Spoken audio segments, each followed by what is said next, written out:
BMD college Dayalpur के BA part 2 के छात्र छात्राओं के लिए आज मैं नागेश्वर कुमार, सहायक प्राध्यापक इतिहास विभाग, आपके समक्ष 1857 की क्रांति, उसके कारण और उस क्रांति में बिहार की क्या सहभागिता थी, उस पर चर्चा करने जा रहा हूँ। 1857 के विद्रोह के क्या कारण थे, इस पर चर्चा की जाएगी। अंग्रेजों की नीतियों ने जिस प्रकार की अव्यवस्था एवं असंतोष की भावना भारत में उत्पन्न की, उसकी अभिव्यक्ति देशी रियासतों के शासकों, जनता और सेना के माध्यम से 1857 के विद्रोह के रूप में हुई। इस विद्रोह के अनेक राजनीतिक, प्रशासनिक एवं आर्थिक, सामाजिक, धार्मिक, सैनिक कारण थे जो निम्नलिखित हैं। 1857 के विद्रोह के राजनीतिक कारणों में सहायक संधि एवं व्यक्तिगत संधि सिद्धांत का महत्वपूर्ण योगदान है। लॉर्ड वेलेस्ली की सहायक संधि के द्वारा भारतीय शासकों पर नियंत्रण स्थापित किया गया, जबकि डलहौजी के व्यक्तिगत सिद्धांत डॉक्ट्रिन्स ऑफ लैप्स के द्वारा कुशासन या उत्तराधिकार के अभाव का आरोप लगाकर भारतीय राज्यों को ब्रिटिश राज्य में मिला लिया गया। जैसे अवध के नवाब को कहा गया कि आपके राज्य काज ठीक से नहीं चल रहा है, इसलिए अवध को ब्रिटिश साम्राज्य में मिला लिया गया। उसी प्रकार से झांसी के शासक को कह दिया गया कि आपका कोई पुत्र नहीं, आपका कोई उत्तराधिकारी नहीं है और आपके जो गोद लिए पुत्र को स्वीकार नहीं करेंगे तो आपके राज्य को हम ब्रिटिश राज्य में मिला लेंगे। इस प्रकार नियंत्रण एवं राज्य विस्तार के समय भारतीय शासकों के साथ बुरा व्यवहार किया गया, जिससे उनमें शासन के प्रति असंतोष की भावना उत्पन्न हो गई। इस विद्रोह के प्रशासनिक कारणों को देखेंगे तो दोषपूर्ण कर प्रणाली एवं अनेक भूमिबंदी वस्तुओं, जैसे कि उस समय जमींदारी प्रथा थी, मालवाड़ी व्यवस्था थी, इस्तेमारी व्यवस्था थी, रैयतवाड़ी व्यवस्था थी, जो भूमि बंदोबस्ती की प्रणाली थी वह कर प्रणाली अत्याचारपूर्ण थी। तो भूमि बंदोबस्त के अंतर्गत अधिकारों का छीन जाना एवं किसानों का शोषण प्रमुख था।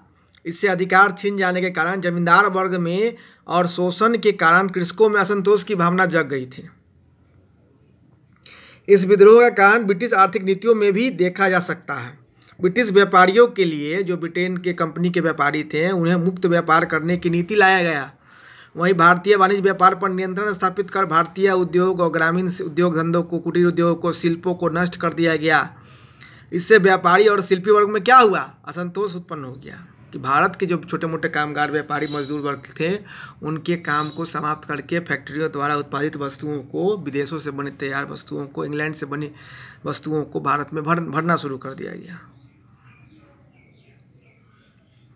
इस विद्रोह के कारण के अंतर्गत सामाजिक सुधार आंदोलन और सुधार अधिनियमों को भी देखा जा सकता है। अंग्रेजों ने भारत के जो धार्मिक मामले थे, जो सामाजिक मामले थे, उसमें हस्तक्षेप किया। जैसे कुछ मामले तो अच्छे भी थे, सती प्रथा का उन्मूलन, ये सब तो अच्छे प्रयास थे, लेकिन उसका भी विरोध हुआ। वैसे तो कुछ भारतीय बुद्धिजीवी वर्ग के प्रयासों के परिणाम स्वरूप ही ये अधिनियम लाए गए थे। जैसे राजा राम मोहन राय के प्रयास के फलस्वरूप बहुत सारे चीज़ें हुए, सुधार हुए भारत में। किंतु इन अधिनियमों के प्रति रूढ़िवादियों के एवं परंपरावादियों का अलग अलग दृष्टिकोण था। उन्होंने इसे भारतीय संस्कृति की उपेक्षा के रूप में देखा और इनका असंतोष भी विद्रोह का कारण बन गया। इस विद्रोह का धार्मिक कारण 1813 के एक्ट के अंतर्गत देखा जा सकता है, जिसमें ईसाई मिशनरी को धर्म प्रचार की छूट दी गई। इसके अतिरिक्त धर्म के नाम पर ब्रिटिश सेना में भेदभाव एवं सेना में धार्मिक प्रतिबंध को धर्म से जुड़े लोगों ने भारतीय धर्म के ऊपर प्रहार माना और धार्मिक समुदायों के बीच भी असंतोष की भावना उत्पन्न। जैसे कि कोई भारतीय व्यक्ति है, अगर माथा में अपना वो बाल में टिक्की रखता हो या चंदन करता हो, तिलक लगाता हो, या मुस्लिम व्यक्ति है वो दाढ़ी रखता हो, सिख है दाढ़ी रखता हो, कटार रखता हो, तो वो लोग का उस धार्मिक पहचान चिन्हों को प्रतिबंधित किया गया सेना में। और वो जो उत्सव वगैरह जो था, त्यौहार था, उसमें भी कुछ दखलंदाजी की गई, उस पर भी कुछ रोक लगाए गए।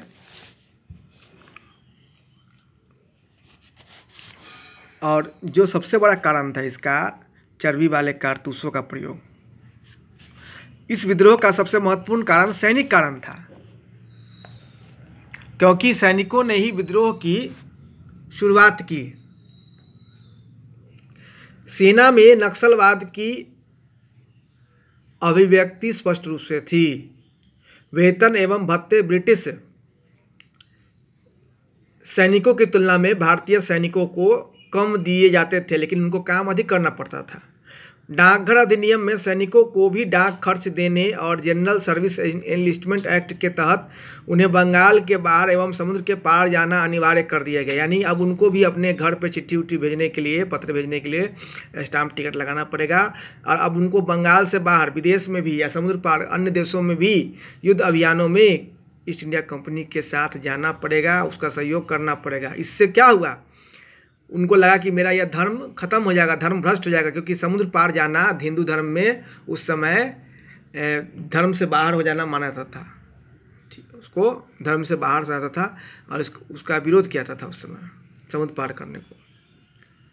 इससे उनमें असंतोष की भावना जगी एवं साथ ही अफगानिस्तान में अंग्रेजों की हार से वे अवगत थे। सैनिकों ने देखा कि किस प्रकार से अंग्रेज सैनिक जो है अफगानियों से हार गए थे। उन्हें लगता था कि उन्हें पठानों की तरह वे भी अंग्रेजों को पराजित कर सकते हैं।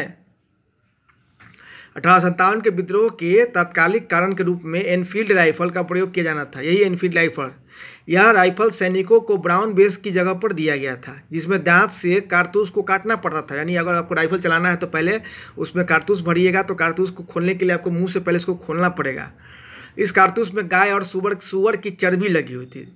बाद में मुस्लिम सैनिकों के प्रहार के रूप में इसने लिया। मुसलमानों ने कहा कि मैं सूअर का लगा हुआ, चर्बी लगा हुआ कारतूस अपने मुंह से नहीं खोलूंगा। हिंदुओं को भी लगा कि मैं गाय का चर्बी लगा हुआ अपने मुंह से नहीं अपने खोल के अपने धर्म को भ्रष्ट करूंगा।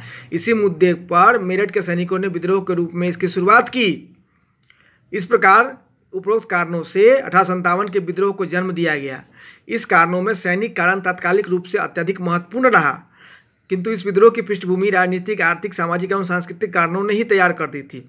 वैसे तो इस विद्रोह का दमन कर दिया गया, किंतु इनके परिणाम स्वरूप एक ओर भारतीयों में राष्ट्रीयता की भावना जगी और भारतीय स्वतंत्रता संग्राम की आंदोलन की पृष्ठभूमि तैयार हुई, और दूसरी ओर सरकार को अपनी नीतियों में चेंजिंग लाने पड़े, बदलाव लाने पड़े। इस विद्रोह के फलस्वरूप इस विद्रोह के क्या परिणाम हुए उसका हम अगले अंक में चर्चा करेंगे। तब तक के लिए आप लोग से कुछ सवाल हैं। 57 के विद्रोह के समय मंगल पांडे का क्या भूमिका थी? मंगल पांडे ने किस प्रकार से बंगाल में प्रयास किया?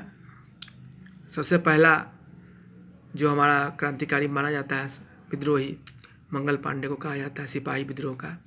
हालांकि सिपाही विद्रोह की शुरुआत मेरठ की छावनी से मानी गई 10 मई 1857 से, लेकिन उसके पहले ही मंगल पांडे ने बंगाल के बैरकपुर में विद्रोह का बिगुल फूंक दिया था। तो आप लोग मंगल पांडे के बारे में क्या जानते हैं बताने की कृपा करेंगे और इसका रिप्लाई करेंगे। धन्यवाद।